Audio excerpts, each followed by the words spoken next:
Winding through Manhattan's west side is an otherworldly landscape hidden in plain sight. To find it, head to the manic streets of the Meatpacking District and look up. Climb 45 steps above street level and you'll discover the High Line, New York's newest and most extraordinary park. Built on an abandoned elevated railway that runs from Gansevoort Street to 34th, the High Line is a wild land of flowers, grasses, and trees 30 feet in the air, with concrete pathways that travel over traffic, through buildings, and past billboards.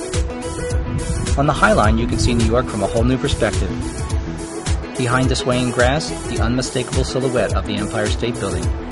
Between warehouses, the rusting arch of Pier 54, where survivors of the Titanic arrived. In the distance, on a clear day, you can even see the Statue of Liberty.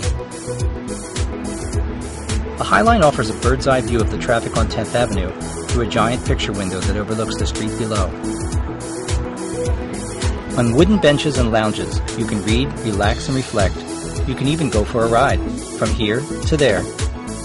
At every turn, you find yourself face-to-face with the unexpected, and at every step, there's a sea of incredible wildflowers straight out of a Van Gogh. The High Line has even spawned an urban legend of sorts about the Standard Hotel, which straddles the park. Word has it that exhibitionists take full advantage of the floor-to-ceiling windows. The High Line ran from 1934 to 1980. When it was threatened with demolition in 1999, two neighborhood residents, Robert Hammond and Joshua David, formed Friends of the High Line to save the structure and transform it into a public park.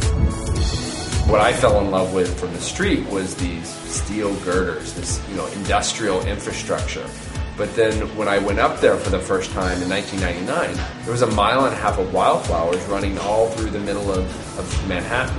And we wanted to sort of recreate that magical feeling that you have of, wildflowers and this wildscape, but yet in a very urban experience.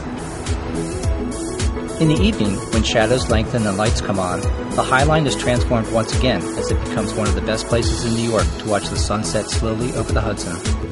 The thing that's most affirming to me is when you're up there, you just see people smiling a lot.